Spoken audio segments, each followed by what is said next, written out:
আমাৰ মাজত উপস্থিত আমাৰ ৰাষ্ট্ৰীয় সমিতিৰ সম্মানীয় উপসভাপতি মাননীয় বৈজন পাণ্ডা ডাঙৰীয়া,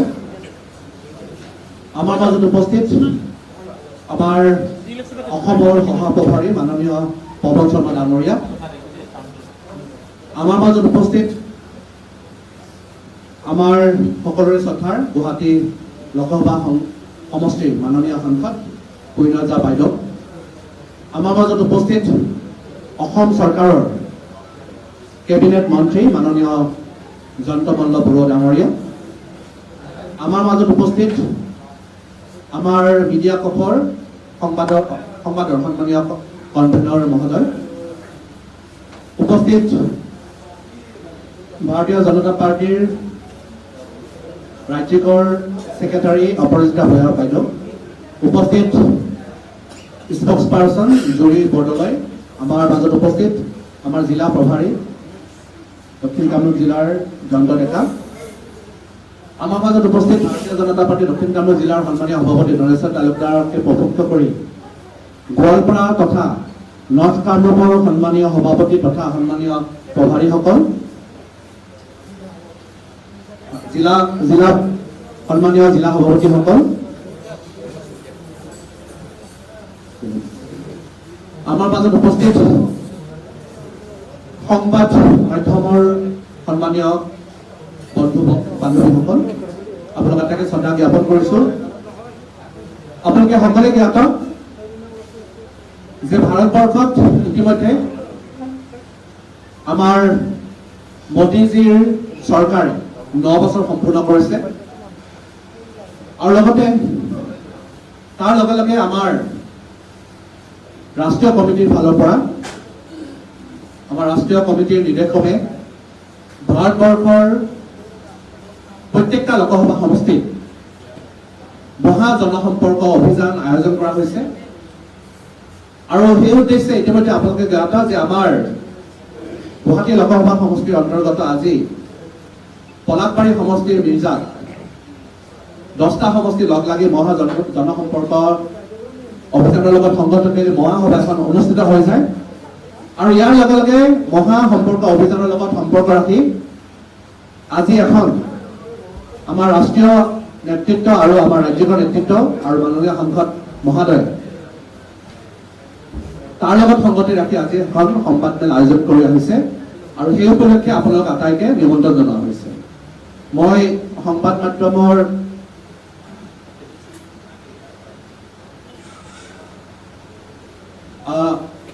में पहले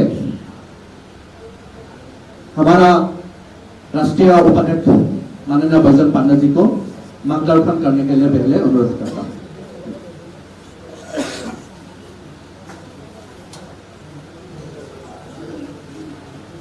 नमस्कार।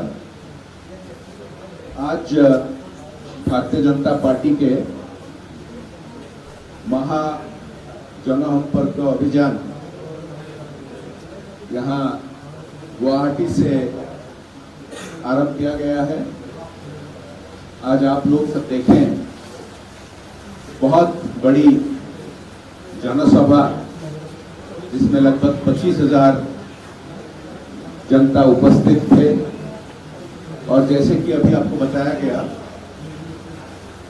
यह मोदी सरकार के 9 साल के पूरन पर हम भारतीय जनता पार्टी के कार्यकर्ता देश भर सभी जगह विभिन्न प्रकार के कार्यक्रम बड़े छोटे हमारे कार्यकर्ताओं के साथ, लाभार्थियों के साथ, बुद्धिजीवियों के साथ, व्यापारी संगठनों के साथ और बड़े जनसभा भी, जैसे आज देखें आप, विभिन्न प्रकार के कार्यक्रम लेकर संदेश पहुंचा रहे हैं देश भर।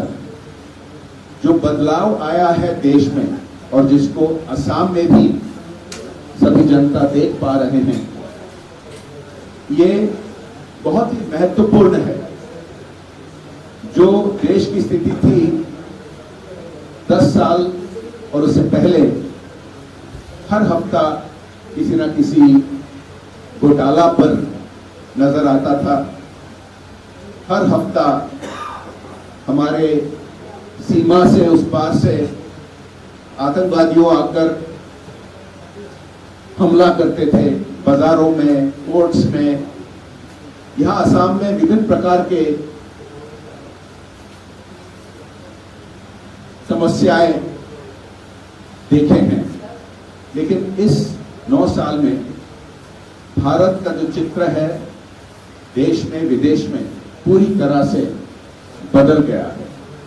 आप जहां भी विश्व में देखें भारत का प्रशंसा होता है।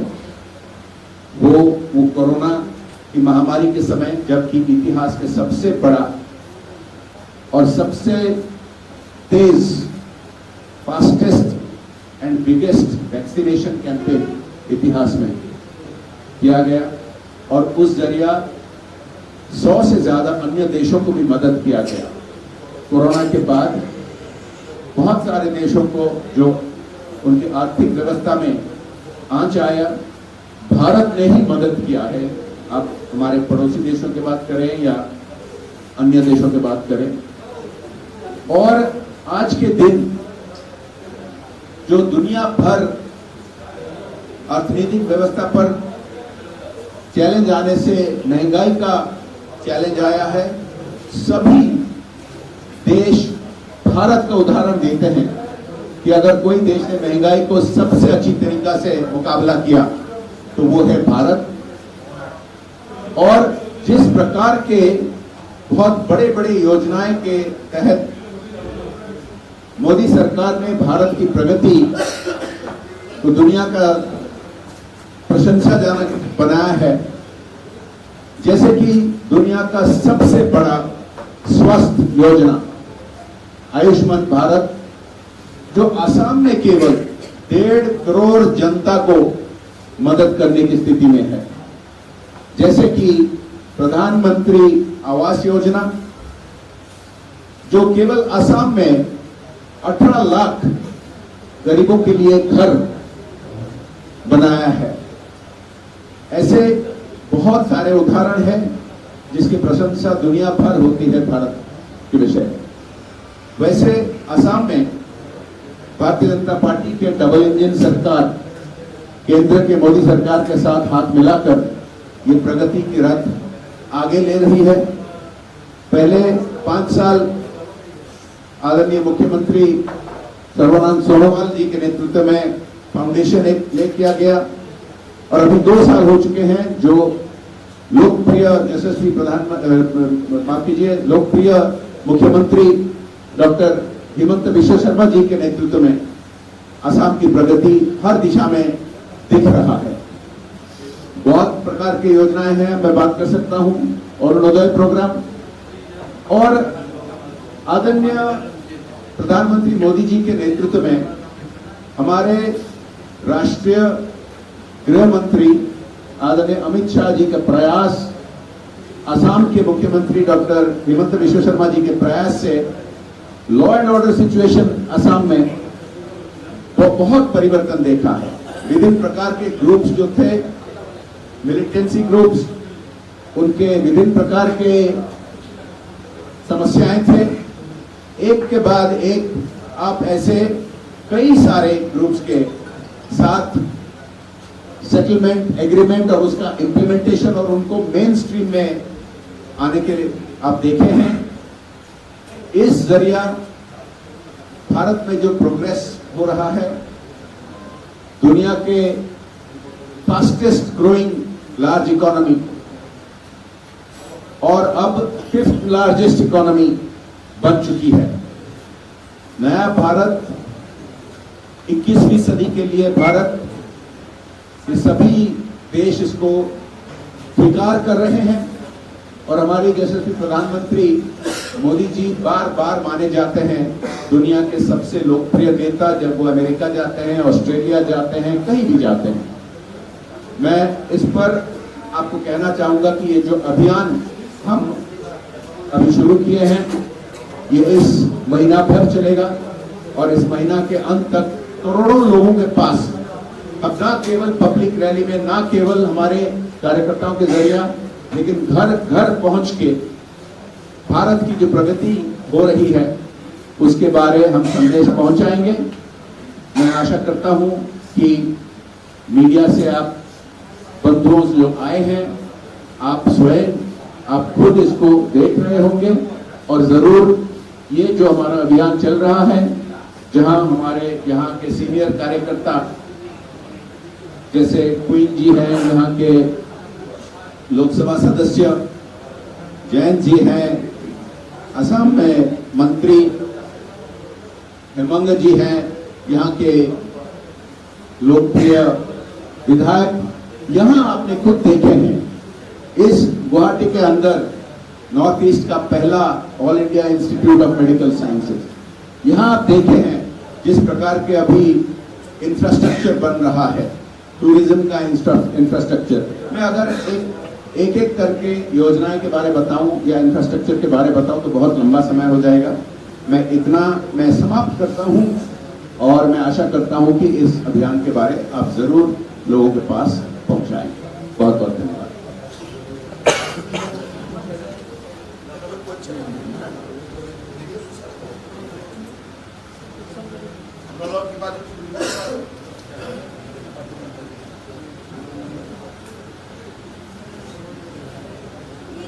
अभियान है, अभियान में के पास जाएंगे, आप उन लोगों से बातचीत कैसा होगा, आलोचना कैसा होगा?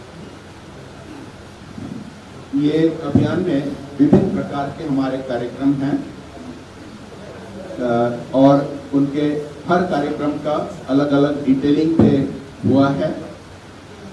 जैसे कि हम जो भी कार्यक्रम कर रहे हैं, आप जानते हैं कि भारतीय जनता पार्टी काफी आगे है भारत में टेक्नोलॉजी को लागू करने में और खुद हम टेक्नोलॉजी को इस्तेमाल करने के लिए।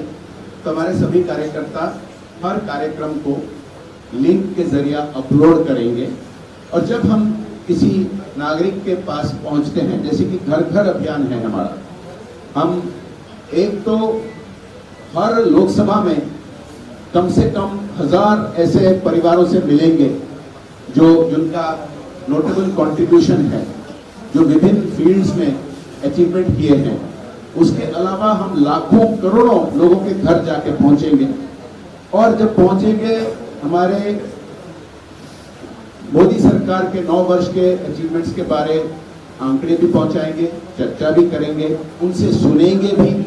जब लाभार्थियों को हम मिलेंगे उनसे भी चर्चा करेंगे कि विभिन्न प्रकार के जो योजनाएं हैं केंद्र सरकार के, असम सरकार के, किन किन योजना में उनको कुछ लाभ मिला है, उसके बारे हम डेटा अपलोड करेंगे। विभिन्न स्थानों से हम मिस्ड कॉल भी करवाएंगे जिनसे हम मिल रहे हैं, ताकि ये एक रिकॉर्ड बने, ताकि हम जो करोड़ों लोगों के साथ जाके मिलेंगे उसका एक प्रचार भी हो और माहौल भी बने। और आपस में जब हम कार्यकर्ता भाइयों बहनों के साथ मिलते हैं, इसके अलग ढंग से हम मिलेंगे। जैसे कि हम टिफिन बैठक करेंगे 150-250 कार्यकर्ताओं के साथ, और कोई भी जब हम समष्टि में जाते हैं वहाँ सीनियर कार्यकर्ताओं के साथ भी हम बैठेंगे। हमारे मोर्चों के जो सदस्य हैं उनके साथ भी चर्चा करेंगे। तो विभिन्न प्रकार के जो गतिविधि हैं उसके अलग अलग प्रकार के हम डिटेलिंग किए। और एक बात, ये जो महासभा का अभियान जो चल रहा है, उसी समय में देखा गया है कि विभिन्न जिला में उस के मन में ये चल रहा है, मतलब क्या है ये अनबन चल रहा है, इसके बारे में क्या आप लोग क्या करेंगे? सुनिए, बीजेपी है दुनिया के सबसे बड़ी राजनीतिक दल।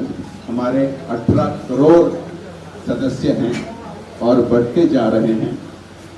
ऐसा कोई कोशिश कर रहे होंगे बताने के लिए आपको, लेकिन ऐसा कोई बड़ी बात नहीं है। छोटे बड़े जो हमारे कार्यकर्ता के मन है, हम सब मिलते हैं, उनके साथ चर्चा करते हैं, कार्यकर्ता को सुनकर ही। देखिए, ये एकमात्र पार्टी है जहां कोई भी साधारण कार्यकर्ता जाके प्रधानमंत्री बन सकते हैं, प्रदेश के मुख्यमंत्री बन सकते हैं, हमारी पार्टी के राष्ट्रीय और प्रदेश के अध्यक्ष बन सकते हैं। ये और कोई पार्टी में नहीं है, और कोई पार्टी में इंटरनल डेमोक्रेसी नहीं है। अगर आप कोई एक परिवार से ना हो, परिवार से ना जुड़े हो, आपका फ्यूचर नहीं है, तो आप उन पार्टी से जाके उनके कार्यकर्ताओं के बारे में चर्चा करना चाहिए।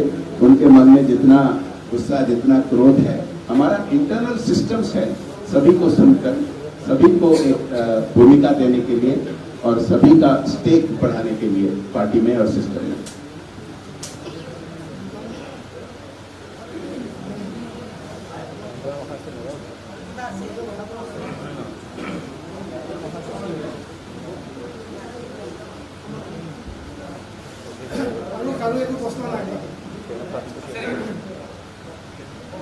मैं चाहूंगा कि हमारे स्थानीय सांसद और मंत्री असम सरकार में कि जो हम विकास के बारे में बात कर रहे हैं, मैं जनरल ओवरऑल बताया देश का और असम का, लेकिन स्पेसिफिक आप जहाँ से प्रतिनिधित्व करते हैं, थोड़ा 2-4 बड़े-बड़े जो विकास के काम यहाँ हुए हैं उस पर थोड़ा आप बताइए।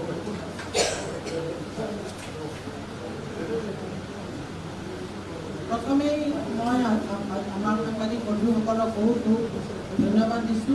আজি आमार এই জনসভাখনত ৰাতিপুৱাৰ পৰা আপোনালোকে থাকি আমাক উৎসাহিত কৰাৰ লগে লগে আপোনালোকে যে বাতৰি প্ৰচাৰ কৰি আছে তাৰ বাবে মই আপোনাক ধন্যবাদ দিছো। আৰু আপোনালোকে সকলোৱে জানে বিগত আমাৰ দুবছৰীয়া কাৰ্যকাল, এই কাৰ্যকালত কিমানখিনি পৰিৱৰ্তন হৈছে, এই পৰিৱৰ্তনখিনি নিশ্চয় আপোনালোকে সকলোৱে দেখিছে। মোদী ডাঙৰীয়াৰ আশীৰ্বাদ আৰু আমাৰ ৰাজ্য চৰকাৰৰ দুগৰাকী মুখ্যমন্ত্ৰী বিগত দিনত মাননীয় সৰ্বানন্দ সোণোৱাল ডাঙৰীয়া আৰম্ভ কৰিছিল, আৰু এতিয়া আমাৰ মাননীয় হিমন্ত বিশ্ব শৰ্মা ডাঙৰীয়াই দ্ৰুতগতিত অসমৰ এক পৰিৱৰ্তন আমাৰ চকুত পৰিব, সকলোৰে চকুত পৰিছে। আৰু এই পৰিৱৰ্তন হৈছে যে উন্নয়নৰ লগে লগে আমাৰ প্ৰতিটো স্তৰৰ লোকক সহায় কৰা, আৰু যি আমাৰ মাননীয় মোদী ডাঙৰীয়াৰ মূল মন্ত্ৰ যে সবকা সাথ সবকা বিকাশ, সেই মন্ত্ৰেৰে আমি আগবাঢ়ি আছোঁ। আজি প্ৰতিটো সমষ্টিতে ৰাস্তা ঘাটকে আদি কৰি উন্নয়নমূলক কামবিলাক হৈ আছে। আৰু আমি ভাবিব নোৱাৰাকৈ আমি চিকিৎসাৰ ক্ষেত্ৰত যদি আজি ক'বলৈ যাওঁ, আজি অসমত চিকিৎসাৰ ক্ষেত্ৰত ইমানখিনি আগবাঢ়িছে। আপোনালোকে সকলোৱে জানে যে 24খন মেডিকেল কলেজৰ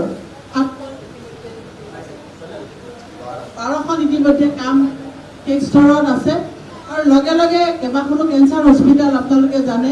আমি ভাবিব পৰা নাছিলোঁ যে নলবাৰীৰ নিচিনা ঠাইত মেডিকেল কলেজৰ লগত এখন কেঞ্চাৰ হস্পিটেলো হ'ব। গুৱাহাটীত দ্বিতীয়খন মেডিকেল কলেজ ইতিমধ্যে কাম আৰম্ভ হৈছে, আৰু লগে লগে ইয়াতে কেঞ্চাৰ হস্পিটেলখনো হৈছে। আৰু মই নিজেও দেখিছোঁ যে গুৱাহাটী মেডিকেল কলেজৰ লগত যি আয়ুৰ্বিজ্ঞান আৰু আমাৰ নেফ্ৰ আৰু হাৰ্ট লিভাৰৰ কাৰণে যিবিলাক চিকিৎসা হৈ আছে, আজিৰ দিনত মই নিজে তালৈকে মই দেখি গৈ পেলাই আচৰিত হৈছোঁ যে ইমান সুন্দৰভাৱে ৰাইজে আমাৰ সেৱা পাইছে। তেনেকৈ আজি যদি উন্নয়নৰ কথা আমি কওঁ, গাঁৱে ভূঞে ইমানবোৰ ৰাস্তা ঘাটকে আদি কৰি আজি আমাৰ বিভিন্ন প্ৰকাৰৰ উন্নয়ন হৈ আছে। আৰু আমাৰ গুৱাহাটীত আজি আপোনালোকে দেখিছে যে গুৱাহাটীত আজি প্ৰতিটো দিনতে আমাৰ নতুন নতুন বহু আঁচনি গ্ৰহণ কৰা হৈছে। আজি কেইবাখনো ফ্লাইঅভাৰ হৈ আছে। ইয়াৰ লগে লগে আগতে আমি ভাবিব নোৱাৰিছিলোঁ যে আমি গুৱাহাটীত ভালকৈ পাৰ্ক এখন আমি দেখিবলৈ পাম। এতিয়া 4খন পাৰ্ক গুৱাহাটীত ইতিমধ্যে হ'ল। মাননীয় মুখ্যমন্ত্ৰী ডাঙৰীয়াই কৈছে যে আমাৰ গুৱাহাটীখন যান জঁটৰ কাৰণ হ'ল আমাৰ ইয়াত সকলোবোৰ অফিচ আছে। এই অফিচবোৰ ইয়াৰ পৰা নিশ্চয় অলপ আঁতৰলৈ নি গুৱাহাটীখনক সৰ্বাংগ সুন্দৰ কৰি পেলাই যি যান জঁটৰ আমাৰ অসুবিধা সেইখিনিও শেষ কৰিব। গুৱাহাটীৰ ওপৰত 3খনকৈ দলং ইতিমধ্যে হৈছে, আৰম্ভ হৈছে, আৰু আমাৰ উত্তৰ গুৱাহাটী যিখন দলং সেইখন ইতিমধ্যে বহু কাম আগবাঢ়িছে, সেইখিনি শেষ হ'ব। তাৰ লগে লগে আমাৰ গোটেই অসমতে আজি আমি দেখিছোঁ যে বিভিন্ন ঠাইত আমাৰ ৰাইজৰ কাৰণে যিবোৰ উন্নয়নমূলক কাম লৈছে, তাৰ ভিতৰত মোৰ লগত বহি আছে মাননীয় জয়ন্ত বৰুৱা ডাঙৰীয়া। আজি গাঁৱে ভূঞে জল জীৱন মিছনৰ দ্বাৰা আমাৰ ৰাইজক যি শুদ্ধ বিশুদ্ধ পানী খোৱাৰ ব্যৱস্থা কৰিছে, এই ক্ষেত্ৰত কিন্তু উল্লেখনীয় এই দিশটো আমি আগতে দেখা পোৱা নাছিলোঁ। ইয়াৰ লগে লগে আপোনালোকে আমাৰ পৰিবহণৰ ক্ষেত্ৰত আপোনালোকে দেখিছে, আমাৰ ইয়াৰ পৰা আগতে আমি এখন ট্ৰেইন দুখন ট্ৰেইন চলিছিলে, ইয়াতে বহুত ট্ৰেইন ইয়াৰ পৰা চলাচল হ'ল বিভিন্ন ঠাইলৈ।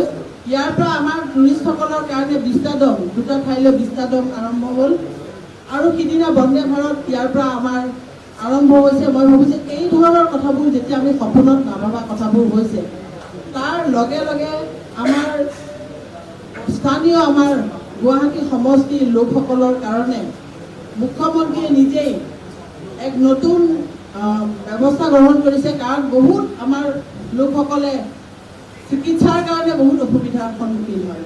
সেইকাৰণে আয়ুষ্মান ভাৰতৰ জৰিয়তে কেতিয়াবা আমি কেন্দ্ৰৰ পৰা পইচা পোৱাত বহুত দেৰি হয়। সেইকাৰণে মাননীয় মুখ্যমন্ত্ৰী ডাঙৰীয়া মুখ্যমন্ত্ৰীৰ যিটো পুঁজি, এই পুঁজিৰ দ্বাৰা যি আয়ুষ্মান অসম, তাৰ দ্বাৰা আমাৰ লোকসকলে উপকৃত হ'ব। এই ধৰণৰ বহু কাম আমাৰ ইয়াত হৈ আছে। আৰু যদি মই ভাবোঁ যে অসম আজি এটা সময় আছিল, অসমক আমি পৰিচয় দিবলৈ আমি বহু কথা ক'বলগীয়া হৈছিল। আজি আমাৰ মাননীয় মুখ্যমন্ত্ৰী, মাননীয় প্ৰধানমন্ত্ৰী, তেখেতসকলৰ জৰিয়তে অসমখনক আজি আমাৰ ভাৰতৰ প্ৰতিজন মানুহে পৰিচয় এটা পাইছে।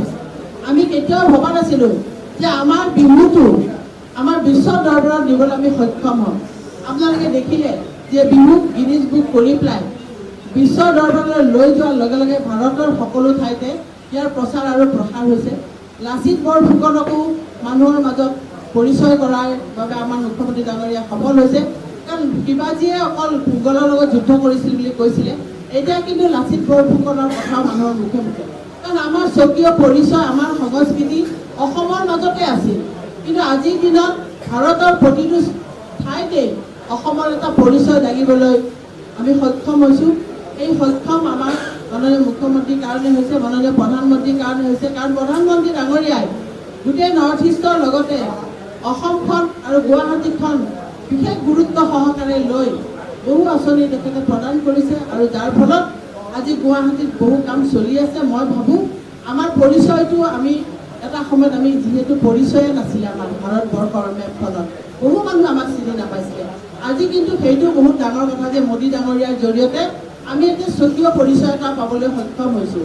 আপোনালোকে এই কথাবোৰ আজি ইয়ালৈ আহিছে, আমি কৈছোঁ, হয়তো আপোনালোকেও গোটেইখিনি জানে। মই ভাবোঁ যে আপোনালোকৰ জৰিয়তে আমাৰ দলটোৰ ভাল কামখিনি প্ৰচাৰ হওক, প্ৰসাৰ হওক, সেইখিনিকে কামনা কৰিলোঁ। আৰু সদশেষত মই আপোনালোকক বহুত ধন্যবাদ জনালোঁ। মই আমাৰ মোৰ ওচৰত থকা মাননীয় মন্ত্ৰী জয়ন্ত মল্ল বৰুৱা ডাঙৰীয়াকো দুআষাৰ বক্তব্য ৰাখিবলৈ অনুৰোধ জনালোঁ।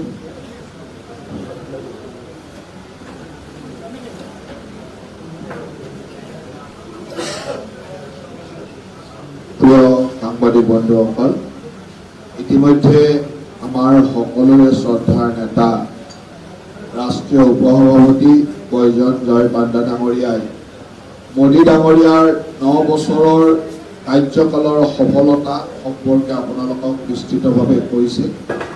আৰু আমাৰ মাননীয় সাংসদ কুইন ওজা বাইদেৱেও তেখেতৰ সমষ্টিৰ লগতে অসমৰ সাৰ্বাংগিক উন্নয়নত যোৱা 9 বছৰৰ ভূমিকা সম্পৰ্কে কিছু কথা ক'লে। মই বিশেষ ক'বলগীয়া নাই। এটা কথাই আমি সকলোৱে স্বীকাৰ কৰিব লাগিব যে যোৱা 9 বছৰত মোদী ডাঙৰীয়াৰ নেতৃত্বত অসমে যি পালে সেয়া অভূতপূৰ্ব। আজিলৈকে অসমে কোনো প্ৰধানমন্ত্ৰীৰ দিনত এনেকুৱা ধৰণৰ অসমখনে পোৱা নাই যিটো আজি যোৱা 9 বছৰত মোদী ডাঙৰীয়াৰ নেতৃত্বত আমি পাইছোঁ। মই যিহেতু এইখন গুৱাহাটী লোকসভা সমষ্টিৰে কেন্দ্ৰ কৰি আমি সংবাদ মেল সম্বোধন কৰিছোঁ। মাত্ৰ গুৱাহাটীতে আপোনালোকে চাওক যে গুৱাহাটী লোকসভা সমষ্টিৰ ভিতৰতে 2খনকৈ ব্ৰহ্মপুত্ৰৰ ওপৰত নতুনকৈ দলঙৰ নিৰ্মাণ কাম চলি আছে আৰু তৃতীয়খন হয়তো খুব কম দিনৰ ভিতৰত আৰম্ভ হ'ব। তাৰমানে সেই পৰ্যায়লৈকে আমি যাব পাৰিছোঁ। এই 9 বছৰৰ ভিতৰত আপোনালোকে দেখিলে যে শৰাইঘাটৰ 2খন দলং আমি সম্পূৰ্ণ কৰিলোঁ। ফাঁচী বজাৰ আৰু উত্তৰ গুৱাহাটীৰ দলঙৰ কাম পূৰ্ণ গতিত চলি আছে। এতিয়া আমি পলাশবাৰী আৰু শুৱালকুছিৰ মাজৰ দলঙৰ কাম শুভাৰম্ভণি কৰিছোঁ। আৰু এখন দলং শৰাইঘাটত খুব কম দিনৰ ভিতৰত ৰেলৱেৰ এখন স্পেচিয়েল ৰেলৱে ব্ৰিজ এখন হ'বলৈ গৈ আছে। এইটো ভাবিব নোৱাৰা কথা। গুৱাহাটী লোকসভা সমষ্টিৰ এটা চুকত যদি লজিষ্টিক পাৰ্ক হৈছে, এফালে এইমছ হৈছে, এফালে দ্বিতীয়খন মেডিকেল কলেজ হৈছে। এটা লোকসভা সমষ্টিৰ ভিতৰত এখন এইমছ আৰু গুৱাহাটীৰ মাজমজিয়াত এখন মেডিকেল কলেজ, ভাবি লওক যে কি ধৰণৰ উন্নয়ন আমি দেখিছো। আজি গুৱাহাটী লোকসভা সমষ্টিৰ প্ৰতিটো, আজি যদি আমি পৰ্যটন বিভাগৰ মন্ত্ৰী টুৰিজিম চেক্টৰতে আমি চাওঁ, এখনৰ পিছত সিখনকৈ ভাল হোটেল কিয় আহিছে, কিয় এই ধৰণৰ কামবিলাক হৈছে যে অসমত সেই পৰিৱেশটো সৃষ্টি হৈছে। এটাৰ পিছত এটাকৈ ইণ্ডাষ্ট্ৰীয়ে কিয় চহী কৰিছে, এমঅইউ স্বাক্ষৰ কৰিছে, আমাৰ ইয়াতে ইণ্ডাষ্ট্ৰীসমূহ বনাবলৈ এটা পৰিৱেশ কৰিছে। আপোনালোকৰ এই অঞ্চলটো বাৰু বহুদিন আগৰ পৰাই ইণ্ডাষ্ট্ৰী আছিল, হৈ আছে, এটা পৰিৱেশ আছে। নলবাৰীৰ মানে ভাবিবই পৰা নাছিল যে পেপচিয়ে গৈ 800 কোটি টকা নলবাৰীত ইনভেষ্ট কৰিব। নলবাৰীত তেনেকুৱা ধৰণৰ ইণ্ডাষ্ট্ৰী হ'ব। তাৰমানে কিমান ভিতৰলৈকে গৈ আজি অসমৰ উন্নয়ন আমি দেখিছো। গুৱাহাটীৰ মানুহে হয়তো আমি ভাবিব পৰা নাছিলো যে টুৰিষ্টৰ কাৰণে ব্ৰহ্মপুত্ৰত ৰিভাৰ ক্ৰুজ চলিব, সাগৰমালা প্ৰজেক্টত ব্ৰহ্মপুত্ৰত ৰিভাৰ ক্ৰুজ চলিব, আৰু 7টাকৈ ধৰ্মীয় তীৰ্থস্থান কামাখ্যাৰ পাদদেশত ব্ৰহ্মপুত্ৰত নামি তাৰ পৰা ভাৰ্টিকুলাৰ ট্ৰলিৰে গৈ ওপৰলৈকে গৈ মানুহে কামাখ্যা দৰ্শন কৰিব। সেই কথাবিলাক ভাবিব নোৱাৰা কথা আছে। আজি কামাখ্যাৰ কৰিডৰ, কামাখ্যাত এটা বিশ্বনাথ বা পুৰীৰ দৰে তেনেকুৱা ধৰণৰ এটা ডাঙৰ কৰিডৰ বনোৱাৰ কথা, এই কথাবিলাক আমি ভাবিবই পৰা নাছিলো। আজি সেই কামবিলাক হৈছে। আজি আপোনালোকে যদি দেখা পায় ফাঁচী বজাৰৰ মাজত এটা ডাঙৰ টাৰ্মিনেল, ব্ৰহ্মপুত্ৰৰ মাজত এটা ডাঙৰ টাৰ্মিনেল, এই কথাটো আমি হয়তো ভাবাই নাছিলো যে এনেকুৱা কাম অসমত হ'ব, গুৱাহাটীৰ মাজমজিয়াত হ'ব। লজিষ্টিক পাৰ্ক আপোনালোকে চাওক, গোটেই এছিয়াৰ ভিতৰত এটা ডাঙৰ লজিষ্টিক পাৰ্ক, এই ধৰণৰ লজিষ্টিক পাৰ্ক আজি অসমত হ'ব, এই কথাটো ভাবিবই নোৱাৰিছিল। ইখনৰ পিছত ইখন মেডিকেল কলেজ, ইখনৰ পিছত ইখন ইউনিভাৰ্চিটি, ইখনৰ পিছত ইখনকৈ ব্ৰিজ, ফ্লাইঅভাৰ। আজি গুৱাহাটীৰ ভিতৰত আপোনাৰ কিমানখন ফ্লাইঅভাৰৰ কাম এই 9টা বছৰত সম্পূৰ্ণ হৈছে বা চলি আছে। কোনোবাই ভাবিব পাৰিছিল নেকি এই কথাবিলাক? গতিকে এই ধৰণৰ এটা সুন্দৰ পৰিৱেশ মোদী ডাঙৰীয়াৰ নেতৃত্বত 2014 চনৰ পৰা আৰম্ভ হৈছিল। 2016 চনত আমাৰ চৰকাৰ হ'ল, তাৰ পৰা অতি ডবল ইঞ্জিন চৰকাৰ লাগি গ'ল, আৰু যোৱা 2021 চনত আমাৰ মাননীয় মুখ্যমন্ত্ৰী ডক্টৰ হিমন্ত বিশ্ব শৰ্মা ডাঙৰীয়াৰ চৰকাৰ আৰম্ভ হোৱাৰ লগে লগে চতুৰ্দিশৰ উন্নয়ন আমি দেখিলো সকলো ফালে। আজি বহুত মানুহে এনেকৈ ভাবিবলৈ বাধ্য হৈছে যে চৰকাৰে ক'ত ইমান পইচা পাইছে, কেনেকৈ ইমান টকা পাইছে। আজি কেন্দ্ৰ চৰকাৰে সেই ধৰণৰ সহায় কৰিছে। আমাৰ দলটোৰ মুখ্য লক্ষ্য আছিল অন্তৰ্দয়া, যে সমাজৰ শেষ স্তৰৰ মানুহজনক উন্নয়নৰ দিশ দেখুওৱা। আজি আপোনালোকে চাওক, এই গুৱাহাটী লোকসভা সমষ্টিৰ ভিতৰতে প্ৰায় 2,20,000 মানুহে অৰুণোদয় পাইছে। এটা লোকসভা সমষ্টিৰ ভিতৰৰ প্ৰায় 2,20,000-25,000 মানুহে যেতিয়া অৰুণোদয় প্ৰতি মাহে 1250 টকাকৈ তেওঁলোকৰ পৰিয়ালৰ ঘৰৰ একাউণ্টত সোমাই যায়, এইটো কিমান ডাঙৰ সাধাৰণ মানুহৰ সকাহ হ'ব পাৰে। এটা সময় আছিল যে অসমত আয়ুষ্মান ভাৰতৰ কাৰ্ডৰ মাজেৰে আমি ছ'চিঅ' ইকনমিক কাষ্ট ছাৰ্ভে 2011ৰ BPL সকলক আমি 5 লাখ টকালৈকে চিকিৎসা সাহায্য দিছিলোঁ, বিনামূলীয়া চিকিৎসা সাহায্য। অসমত 27 লাখ মানুহে এইটো পাইছিলে। আমাৰ মাননীয় মুখ্যমন্ত্ৰী ডাঙৰীয়াই ক'লে যে অসমত 27 লাখ নহয়, 56 লাখ যিমান ৰেচন কাৰ্ড থকা মানুহ আছে, তাৰমানে NFSA কাৰ্ড থকা 56 লাখ মানুহক একেলগে আমি এই আয়ুষ্মান ভাৰত বা আয়ুষ্মান অসমৰ আঁচনিৰ অধীনলৈ আনিলো। একেই আয়ুষ্মান ভাৰতৰ দৰে আমি এইসকল মানুহক ৰেচন কাৰ্ড থকা লোকসকলক সামৰি ললো, য'ত গুৱাহাটী লোকসভাৰ 2 লাখতকৈ অধিক পৰিয়াল ইয়াৰ পৰা উপকৃত হ'ব। এটা সমষ্টিত যদি 2 লাখ পৰিয়ালে বেমাৰ আজাৰ হ'লে তেওঁলোকে 5 লাখ টকালৈ বিনামূলীয়া চিকিৎসা সাহায্য পাব পাৰে, তেওঁলোকৰ চিকিৎসা হ'ব পাৰে। এই কথাবিলাক কেতিয়াবা অসমৰ বাকী চৰকাৰে কেতিয়াবা কৰিব পাৰিছিল নেকি? ভাৰতীয় জনতা পাৰ্টীৰ চৰকাৰত বাদ দি এটা সময় আছিল যে যিকোনো চৰকাৰী আঁচনিৰ এটা সীমা সংখ্যা আছিল যে এই বছৰ ইমান ঘৰ দিয়া হ'ব, এই বছৰ ইমান মানুহক লাইট দিয়া হ'ব। আজি আমাৰ চৰকাৰৰ মোদী ডাঙৰীয়াৰ নেতৃত্বৰ যিখন চৰকাৰ, এই চৰকাৰৰ কোনো সীমা নাই। চেচুৰেশ্যন পইণ্টটো এইটোৱে যে আমি বিচাৰো যে গ্ৰাম্যাঞ্চলত থকা সকলো মানুহৰ ঘৰে ঘৰে টেপ ৱাটাৰ, জল জীৱন মিছন প্ৰত্যেকে পাব লাগিব, কোনো মানুহ বাদ পৰিব নোৱাৰে।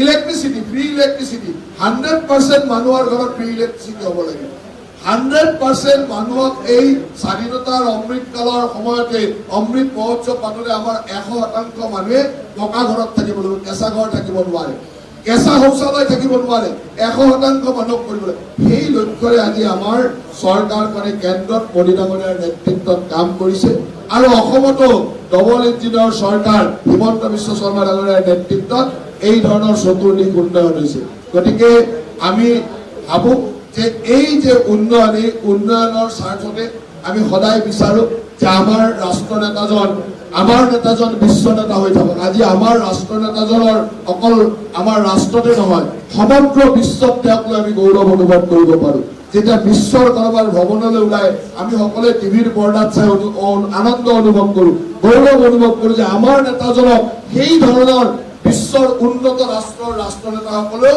সমী কৰি শ্ৰদ্ধা কৰি ভক্তি কৰি বা সন্মান সহকাৰে ৰাখে গতিকে আমি সেই দিনটো সদায় থকাটো বিচাৰো আৰু সেইকাৰণে আমাৰ এই জনসম্পৰ্ক অভিযান আৰম্ভ হৈছে যাতে আমি মোদী ডাঙৰীয়াই আমাক যেনেদৰে উত্তৰ পূৰ্বাঞ্চল বা অসমখনক হিয়া উজাৰি দিছে ঠিক তেনেদৰে অসমৰ জনসাধাৰণে এইবাৰ 2024 চনৰ নিৰ্বাচনত যাতে মোদী ডাঙৰীয়াক আমি হিয়া উজাৰি ভোট দিব পাৰো 14খন লোকসভা আসনৰ ভিতৰত 14খনে উপহাৰ দিব পাৰো সেই ধৰণে আমি জনসম্পৰ্ক কৰি ৰাইজৰ মৰম বুটলিবলৈ চেষ্টা কৰিছো এই জনসম্পৰ্ক অভিযানত বিভিন্ন কাৰ্যসূচী থাকিব বিভিন্ন ঠাইত আমাৰ বিভিন্ন পৰ্যায়ৰ কাৰ্যসূচী জ্যেষ্ঠ কাৰ্যকৰ্তাৰ সন্মিলন মৰ্চা সন্মিলন বেনিফিচাৰী সন্মিলন ব্যৱসায়ীসকলৰ লগত সন্মিলন এই ধৰণৰ অজস্ৰ কাৰ্যসূচী আমাৰ চলি আছে চলি থাকিব আৰু এই কাৰ্যসূচীসমূহৰ লগে লগে আমি বিভিন্ন সময়ত সংবাদ মাধ্যমৰ জৰিয়তে ৰাইজক এই কথাবিলাক জনোৱাৰ চেষ্টা কৰিম আজি আমাৰ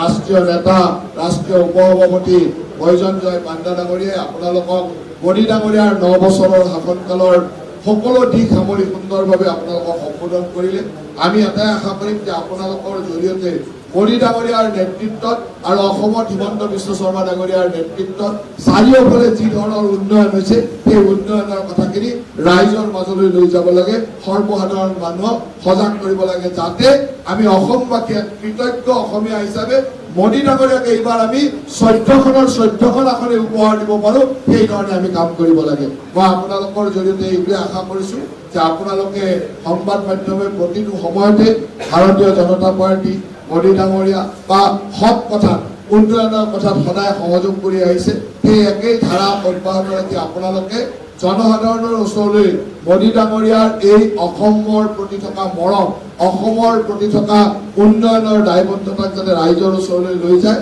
আৰু যাৰ জৰিয়তে আমি অসমৰ ৰাইজৰ পুনৰ মৰম পাবলৈ সক্ষম হওঁ তাকেই কামনা কৰি আপোনালোক সকলোলৈকে পুনৰবাৰ ধন্যবাদ আৰু শুভেচ্ছা জনাই মই ইমানতে সামৰিছো আৰু যদি কিবা আপোনালোকৰ জানিব লগা আছে পাণ্ডাজীৰ পৰা বা আমাৰ পৰা আপোনালোকে সুধিব পাৰে